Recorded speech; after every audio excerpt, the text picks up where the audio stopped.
Selamat berjumpa kembali. Kali ini saya akan berusaha membawakan mengenai pengolahan data hasil penelitian kami mempergunakan program Smart PLS 4. Saat ini data telah terkumpul yang sudah terrecord dalam file Excel. Sekarang kita akan membuka filenya. File tabulasi kuesioner awalnya berbentuk Excel. Di dalam pengolahan data memakai Smart PLS, data yang bisa dipergunakan adalah mempergunakan format CSV. Jadi data yang kita peroleh saat ini, kita akan copy dulu, kemudian kita akan save ke dalam program CSV. Ini pastikan data yang kita copy tidak ada tanda spasinya, teks komanya juga tidak ada. Kemudian kita copy data ini, kita coba bawa dia ke sheet yang satunya lagi. Kemudian dari sheet ini kita akan kopikan kembali, move or copy, kemudian kita bikin new book, create copy. Kemudian dari sini kita coba change, rename dia menjadikan project. Setelah itu kita save, terus file kita save as ke aplikasi Smart PLS yang kita bikin sebelumnya. Kita namakan data PLS, format filenya kita jadikan CSV, delimited. Kita save di sini. Oke, sekarang semua data bisa kita close dulu. Dan kita bisa close ini. Berikutnya adalah kita membuka aplikasi Smart PLS 4.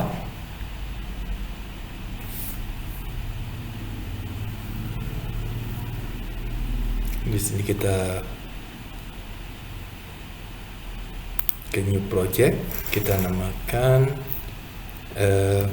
SAM1. Kemudian kita create. Kerangka berpikirnya pakai create model. Di sini SAM1 PLS SMM. Kita coba namakan dia latihan 1. Berikutnya kita save. Oke, kemudian berikutnya kita akan import data file, data yang tadi kita ubah formatnya menjadi CSV. Coba kita cek lagi kebenaran datanya. Semuanya sudah terrecord di sini. Kemudian kita import. Oke. Dari data ini kita mempunyai beberapa variabel. Variabel X1-nya itu adalah lokasi. Variabel X2 itu kita namakan sebagai kualitas. Kemudian variabel M1 itu adalah minat konsumen. Kemudian variabel Y sebagai variabel dependent adalah keputusan pembelian. Mari kita mulai pengolahan datanya. Kita masuk ke PLSM. Kemudian kita save lagi dia. Kemudian kita select di sini. Kita pindahkan ke tray pekerjaan kita, data X1, X2, X3. Ini kita pindahkan satu persatu, data X1-nya dulu. Kemudian yang X1 ini kita rename namanya menjadi lokasi. Berikutnya lagi, variabel X2 kita akan geser ke kanan, blok dulu ke semua variabelnya itu. Kemudian X2 kita rename menjadi kualitas. Kemudian variabel M1.1 sampai dengan M1.3 kita bawa dia ke kanan. Kemudian M1 ini kita ubah namanya menjadi minat konsumen. Berikutnya lagi variabel independennya kita geser, pindahkan dia ke kanan. Kita akan namakan sebagai keputusan pembelian. Sekarang kita akan atur letaknya masing-masing variabel ini agar dia menjadi rapi kelihatannya. Awalnya kita geser ini, silahkan ini kita arahkan dia ke kiri, kemudian minat konsumen kita biarkan di sana, atur lagi sedikit letaknya biar rapi sedikit di sini.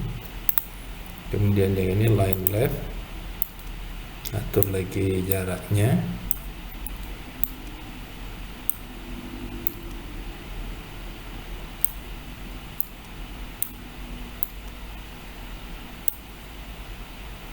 Nah, di sini sekarang kita sudah mendapatkan semua variabel, yaitu lokasi, kualitas, minat konsumen, serta keputusan pembelian sudah kita masukkan semuanya ke dalam satu tree. Langkah berikutnya adalah kita membangun hipotesis dari semua variabel-variabel yang kita masukkan di sini. Yang sebelumnya kita akan menarik garis hipotesis yang kita buat. Yang pertama kita akan menarik dari kualitas. Kita klik connect, kemudian ke kualitas, ke keputusan pembelian. Ini adalah hipotesis kita yang pertama. Ini saya ubah dulu, saya jadikan arahnya dia ke mungkin ke kiri juga. Kemudian kita kembali menarik hipotesis yang tadi, hipotesis yang pertama, yaitu kualitas berpengaruh positif dan signifikan terhadap keputusan pembelian. Berikutnya adalah hipotesis yang kedua, kualitas berpengaruh positif dan signifikan terhadap minat konsumen. Ini adalah hipotesis kita yang kedua. Berikutnya lagi adalah hipotesis yang ketiga, lokasi berpengaruh positif dan signifikan terhadap keputusan pembelian. Kemudian hipotesis yang keempat, lokasi berpengaruh secara positif dan signifikan terhadap minat konsumen. Nah, di sini sudah 4 hipotesis yang kita bangun. Kemudian hipotesis yang kelima, kita akan bikin itu minat konsumen berpengaruh positif dan signifikan terhadap keputusan pembelian. Nah, berikutnya lagi hipotesis yang keenam dan yang ketujuh, kita akan membangun yang keenam itu adalah kualitas berpengaruh terhadap secara positif dan signifikan berpengaruh terhadap keputusan pembelian melalui minat konsumen. Sedangkan hipotesis yang ketujuh adalah lokasi berpengaruh secara positif dan signifikan terhadap keputusan pembelian melalui minat konsumen. Setelah semua hipotesis ini kita develop, kemudian kita hubungkan antara variabel satu dengan variabel lainnya, kita akan siap dalam pengolahan datanya. Kita akan calculate dia. Langkah berikutnya adalah kita klik PLS SEM algorithm. Nah, di sini biarkan saja standar defaultnya seperti ini, tidak melakukan perubahan apa-apa. Kemudian kita lakukan start calculation. Nah, variabel-variabel ini sudah muncul di tray-nya kita. Ini sudah berikut dengan besaran-besaran nilai yang sudah ada di sini. Mari kita geser ini sedikit, kemudian biar kelihatan di angkanya dengan jelas.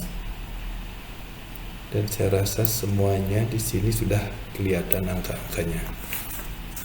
Oke, step berikutnya itu adalah mengenai penggambaran model penelitian. Ini adalah X1-nya sebagai lokasi.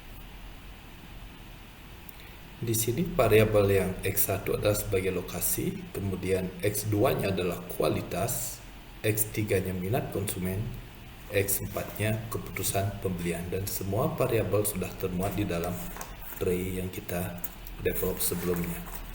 Jadi gambar model penelitiannya sudah kita bikinkan di sini. Step berikutnya itu adalah kita akan melakukan pengujian validitas terhadap data-data yang kita telah masukkan di sini. Yang pertama adalah kita akan melakukan uji validitas construct reliability dan validity. Di sini kalau kita perhatikan variabel AVA, average variance extracted, dan juga composite reliability, ini masih ada beberapa yang merah di sini.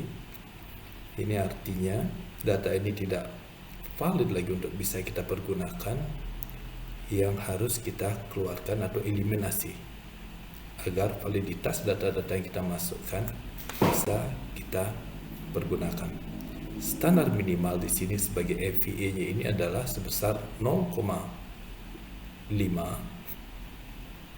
Kemudian di composite reliability-nya ini kita data yang minimalnya itu adalah lebih besar daripada 0,7. Sedangkan di composite reliability RHOA-nya di sini minimal adalah 0,7 ke atas. Berikutnya lagi Cronbach Alpha, minimal data yang tercantum di sini seharusnya adalah 0,7 atau lebih. Jadi kalau kita melihat poin minat konsumen di sini, data yang bisa kita dapatkan di sini adalah validitasnya tidak valid. Setelah itu kita akan melakukan uji validitas, reliability dan validity mempergunakan outer model. Di sini outer loading kita bisa melihat data-data yang di sini masih kelihatan merah karena besarannya dia kurang dari 0,7. Bisa kita lihat di sini data M1.1 nilainya masih kurang dari 0,7, M1.3, X1.1, X1.2, begitu juga X2.3 dan Y1.5. Dari ke-15 variabel yang kita masukkan di sini, ini ada 6 variabel yang datanya di bawah daripada 0,7. Langkah berikutnya adalah kita akan mengeliminasi variabel-variabel yang merah ini agar data validitas data yang kita pergunakan bisa kita olah semestinya. Langkah berikutnya adalah kita kembali kepada graphical outputnya di sini. Kemudian kita select datanya seperti besaran data yang tadi. Kita sudah mendapatkan bahwa nilai data X1.1 itu tidak valid, harus kita eliminasi. Kemudian data X1.2 ini juga perlu kita eliminasi juga. Kemudian data X2.3, berikutnya lagi adalah data M1.1, kemudian M1.3, berikutnya juga yang terakhir adalah data Y1.5.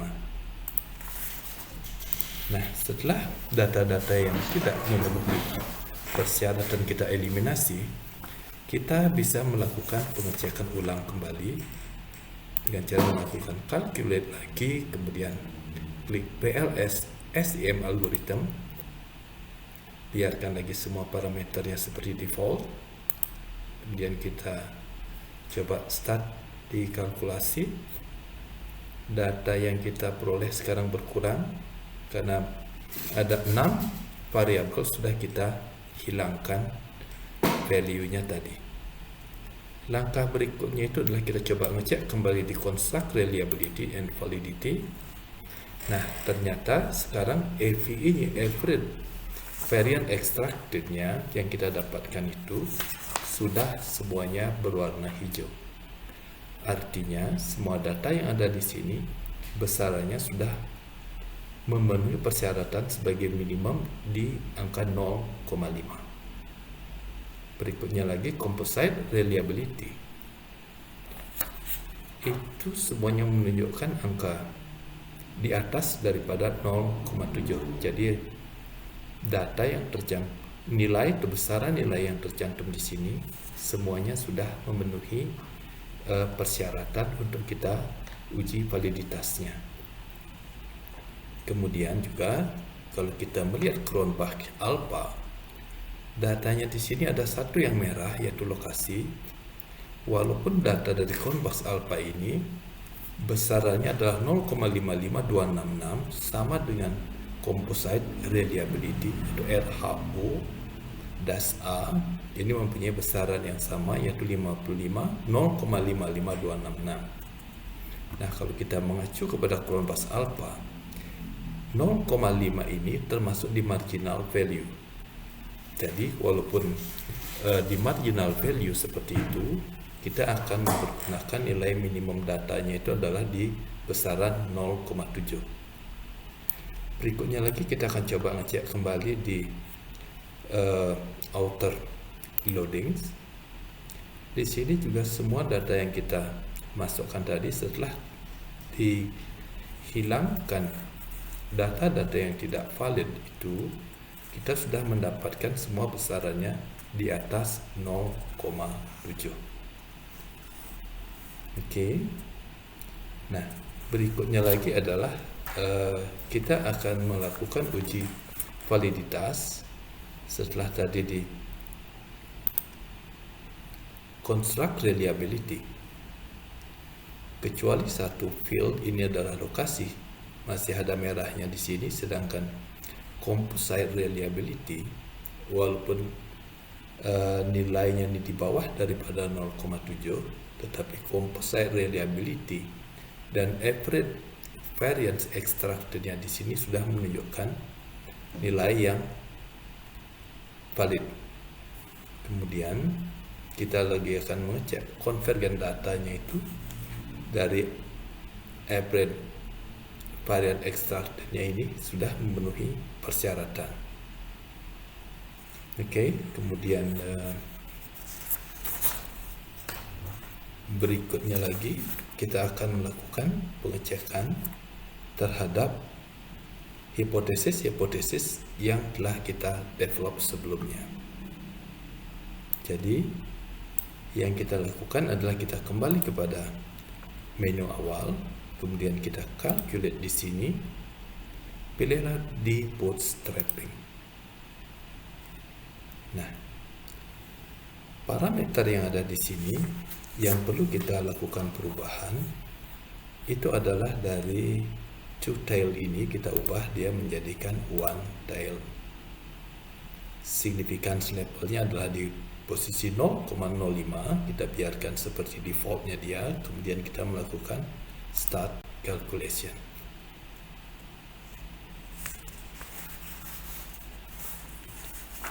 Setelah kita melakukan start calculation di sini, kita bisa melihat bahwa data-datanya ini sama dengan yang data kita masukkan sebelumnya. Terus kita bisa melakukan uji terhadap hipotesis baik secara langsung maupun secara tidak langsung. Untuk uji hipotesis secara langsung, kita akan masuk ke pattern code specific indirect effects. Ini adalah yang tidak langsung, sedangkan yang langsung itu adalah di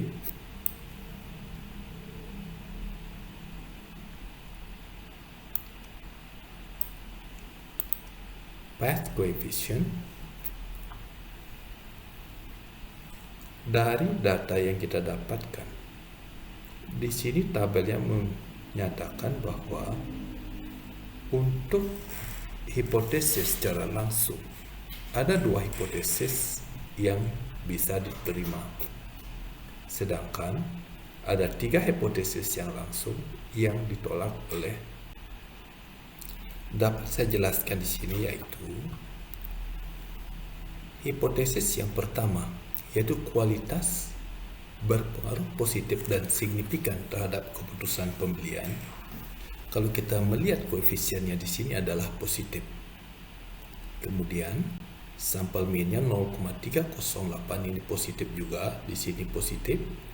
Kemudian T-tabel ataupun tabel statistiknya ini melebihi daripada parameter yang sebagai parameter minimal yang ditetapkan standarnya, yaitu 1,96.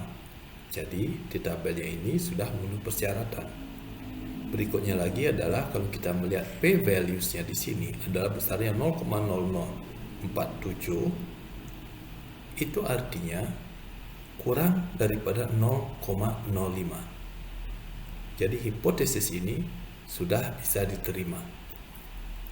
Berikutnya lagi adalah hipotesis yang kedua yang diterima adalah hipotesis yang ketiga, yang mana lokasi berpengaruh positif dan signifikan terhadap keputusan pembelian. Kalau kita melihat koefisiennya di sini adalah koefisiennya positif. Begitu jika dengan sampel mean-nya positif, dan juga nilai tabel T statistiknya atau nilai tabel T-nya itu di atas daripada 1,96. Jadi di sini sudah valid ya. Kemudian p-values-nya itu berada kurang daripada 0,05. Jadi hipotesis yang pertama dan yang ketiga sudah bisa diterima dalam penelitian ini.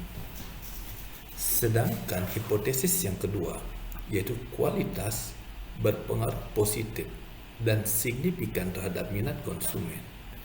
Kalau kita melihat koefisiennya di sini berada di angka negatif, berarti tidak berpengaruh secara positif. Kemudian kalau kita melihat di tabelnya atau standar deviasinya, ini memberikan angka di 0,18, yang mana rendah atau lebih rendah dibandingkan dengan standar minimumnya dia, yaitu 1,96. Berikutnya lagi adalah kalau kita melihat p-values-nya di sini terlalu besar sekali, yang minimal itu harus kurang dari 0,05. Jadi kualitas berpengaruh positif dan signifikan terhadap minat konsumen itu hipotesisnya tidak bisa diterima atau ditolak. Sedangkan hipotesis yang keempat, lokasi berpengaruh positif dan signifikan terhadap minat konsumen, koefisiennya ini adalah negatif, berarti ini tidak berpengaruh positif. Kalau kita melihat data di tabelnya dia dari statistiknya, statistik deviasinya dia, standar deviasinya ini berada di 0,795 dengan batas minimalnya adalah 1,96, berarti ini sudah tidak valid. Kemudian kalau kita melihat p-value-nya dia ini berada di angka 0,21310, ini jauh lebih besar dibandingkan dengan minimum standarnya itu adalah paling besar di angka 0,05.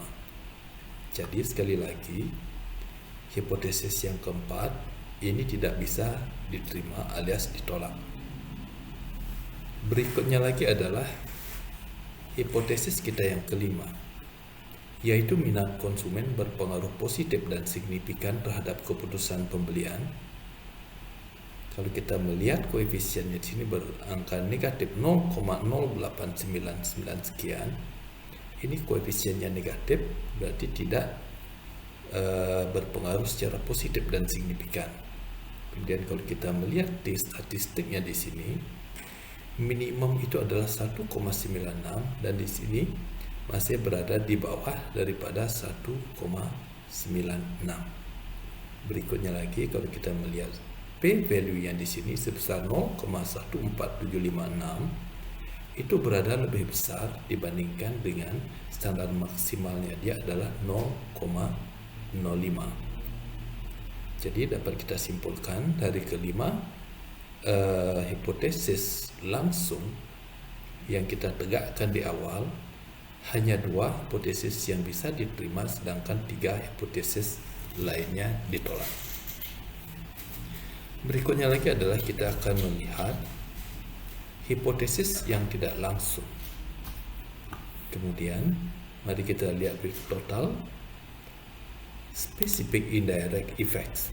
Nah, kalau kita melihat tabel secara sekilas, di sini kita bisa asumsikan pertama adalah kedua hipotesis secara tidak langsung ini ditolak atau tidak diterima oleh tidak bisa kita tegakkan hipotesisnya alias ditolak oleh hasil penelitian.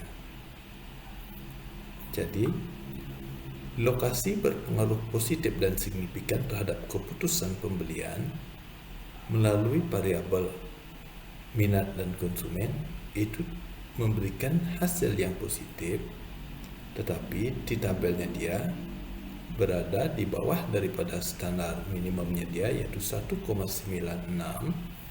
sedangkan nilai p-value-nya dia maksimal di 0,05. Di sini temuannya menyatakan bahwa p-value-nya dia berada lebih besar daripada 0,05. Jadi hipotesis ini ditolak. Hipotesis tidak langsung berikutnya yang ketujuh adalah kualitas berpengaruh positif dan signifikan terhadap keputusan pembelian melalui variabel perantara minat konsumen. Itu kalau kita melihat original sampel, koefisiennya di sini adalah positif.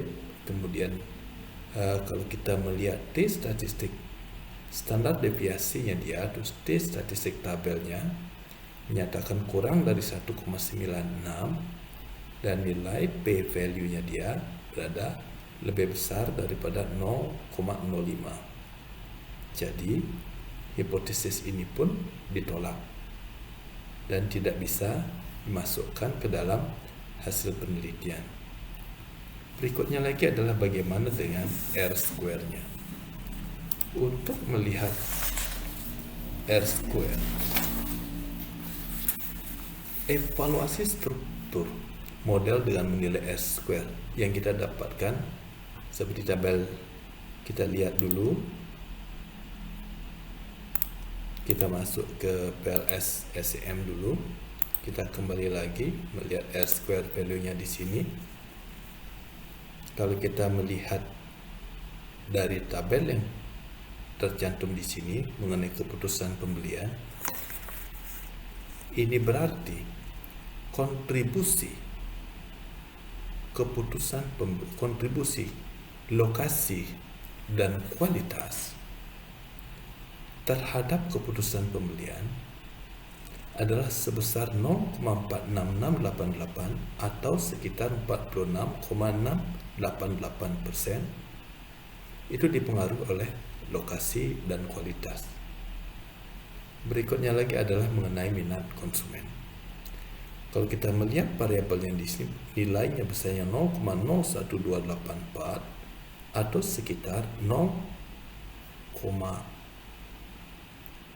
1,284%. Itu artinya kontribusi lokasi, kualitas, dan keputusan pembelian terhadap minat konsumen adalah sebesar 0,01284 atau sekitar 1,284%. Nah, sampai di sini dulu pembahasan saya mengenai